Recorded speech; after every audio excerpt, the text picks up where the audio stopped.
ഇതൊരു പത്മരാജൻ സിനിമയിലെ രംഗമാണ്. നല്ല സിനിമയെ സ്നേഹിക്കുന്ന പ്രേക്ഷകർക്ക് പ്രതിഭാശാലിയായ ഒരു സിനിമാക്കാരൻ്റെ സമ്മാനമായിരുന്നു ഈ ചിത്രം.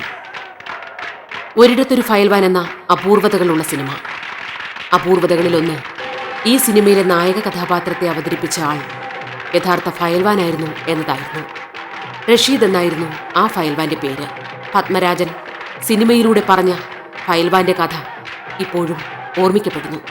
പക്ഷേ സിനിമയിലെ നായകനെ പലരും മറന്നുപോയിരിക്കുന്നു. റഷീദ് എന്ന ഈ മനുഷ്യനെ ഇല്ല, റഷീദിന് മറക്കാനാവില്ല സിനിമയെ. ആദ്യ സിനിമ നൽകിയ സന്തോഷങ്ങൾ നെഞ്ചോട് ചേർത്ത് പിടിക്കുമ്പോഴും ഈ മനസ്സിൽ സങ്കടങ്ങളുണ്ട്, നിരാശകളുണ്ട്. ഞാൻ ട്രാൻസ്പോർട്ടിലൊരു റെസ്ലിംഗ് ടീം ഉണ്ടായിരുന്നു, അതായത് ഗുസ്തി ടീം. അതിൻ്റെ ക്യാപ്റ്റനായിരുന്നു ഞാൻ.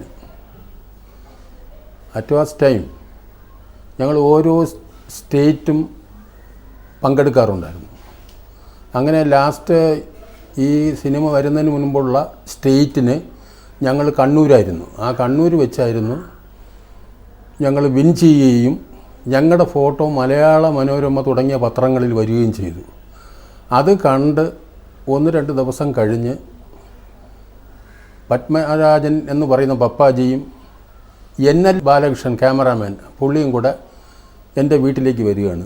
കാരണം NL ബാലകൃഷ്ണനും ഞാനും നേരത്തെ സുഹൃത്തുക്കളാണ്. അപ്പം പുള്ളി പറഞ്ഞു, ഇങ്ങനെ ഒരു ഫയൽമാൻ ഉണ്ട്, നമുക്കൊന്ന് പുള്ളിയെ ഒന്ന് കാണാം, എന്നിട്ട് നമുക്ക് എന്തെങ്കിലും തീരുമാനിക്കുന്നു. അങ്ങനെ അവർ വരുന്നു. അപ്പം വന്ന് എന്നെ പുറത്തേക്ക് വിളിക്കുന്നു. അവർ വരുന്ന ഒരു ഫിയറ്റ് കാറിലാണ്. അപ്പം ഫിയറ്റ് കാറിൽ വന്ന് കുറേ ദൂരെ കൊണ്ട് നിർത്തിയിട്ട് എൻ്റെ നടത്തം ഒന്ന് കാണാൻ വേണ്ടിയായിരുന്നു ആ ഉദ്ദേശം പത്മരാജൻ്റെ. അപ്പം ഞാൻ ഇങ്ങനെ നടന്നു, അദ്ദേഹത്തിൻ്റെ മുൻപിൽ ചെല്ലുന്നു. എന്നോട് ചോദിച്ചു, എന്നെ അറിയാമോ? അറിയില്ല എന്ന് പറഞ്ഞു. കാര്യങ്ങളൊക്കെ സംസാരിച്ചു. ഇങ്ങനെ ഞാനൊരു പടം എടുക്കുന്ന ഒരു ചെറിയ വേഷമുണ്ട്, അത് ചെയ്യാൻ താല്പര്യമുണ്ടോ എന്ന് ചോദിച്ചു. ശരി, നോക്കാമെന്ന് പറഞ്ഞു. അങ്ങനെ എന്നാൽ ഒരു കാര്യം ചെയ്യാം, നമുക്ക് നേരെ വേളി ബോട്ട് ക്ലബിലേക്കൊന്ന് പോകാം, അവിടെ ചെന്നിട്ട് നമുക്കിതിനെപ്പറ്റി തീരുമാനിക്കുന്നുള്ളൂ. അപ്പോൾ ഇതിനു കൂടെ അജയൻ എന്ന് പറയുന്ന തോപ്പിൽ ബാസിയുടെ മകനും ഉണ്ടായിരുന്നു. അതിനോടൊപ്പം നെടുമുടി വേണുവും ഉണ്ടായിരുന്നു. അപ്പോൾ ഇവരെല്ലാം കൂടെ ഞങ്ങളെല്ലാം കൂടെ ചെന്നു, വേളി ക്ലബിൽ ചെല്ലുന്നു.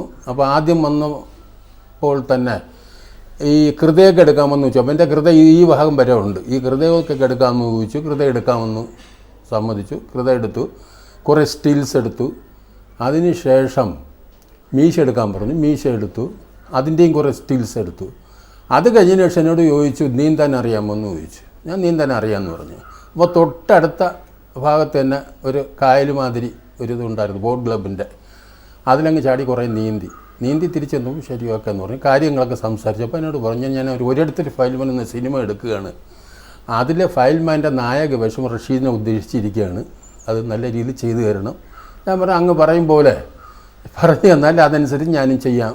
ഫയൽമാൻ്റെ ക്യാരക്ടർ എന്നെ പ്രത്യേകം പറഞ്ഞ് മനസ്സിലാക്കി തന്നിരുന്നു. അതനുസരിച്ച് ഞാൻ അദ്ദേഹത്തോട് ദിവസവും ഏകദേശം 1 മാസത്തോളം നികുഞ്ചം എന്ന് പറയപ്പെടുന്ന വഴുതക്കാട് ഒരു ലോഡ്ജ് ഉണ്ടായിരുന്നു, അവിടെയായിരുന്നു ഇതിൻ്റെ ചർച്ചയും മറ്റു കാര്യങ്ങളുമൊക്കെ. അപ്പോൾ എന്നോട് പറഞ്ഞു 1 മാസം ഇങ്ങോട്ട് വരണം. അങ്ങനെ ദിവസവും ഞാൻ 1 മാസം അങ്ങോട്ട് പോയി. വൈകുന്നേരം ആകുമ്പോൾ അങ്ങോട്ട് പോകുമ്പോൾ എൻ്റെ മൊത്തം ചിട്ടകൾ അദ്ദേഹം മാറ്റി. പാൻസ് ഉപയോഗിക്കാൻ പാടില്ല, കൂടിയ ഷർട്ടുകൾ ഉപയോഗിക്കാൻ പാടില്ല, മുണ്ടും ഒരു ഷർട്ടും മാത്രം ഉപയോഗിച്ചാൽ മതി. ഈ ഫയൽമാനിലേക്ക് വരാനുള്ളൊരിതാണ്. അങ്ങനെ ആ ക്യാരക്ടർ എന്നെ അദ്ദേഹം നല്ല രീതിയിൽ പറഞ്ഞ് മനസ്സിലാക്കി തന്നു. അപ്പോൾ അതനുസരിച്ചാണ് ഈ ഫയൽമാൻ്റെ ഇത് വരുന്നത്. അപ്പം ഫയൽമാൻ്റെ ക്യാരക്ടർ ഇന്നതാണെന്നും അത് 1 മാസം കൊണ്ട് എന്നെ ശരിക്കും അദ്ദേഹം പറഞ്ഞ് മനസ്സിലാക്കി തരികയും ചെയ്തപ്പോൾ ഇതിൻ്റെ ഫസ്റ്റ് ടേക്ക് എടുക്കുന്നതിന് തന്നെ എനിക്ക് വലിയ ബുദ്ധിമുട്ടൊന്നും ഉണ്ടായില്ല.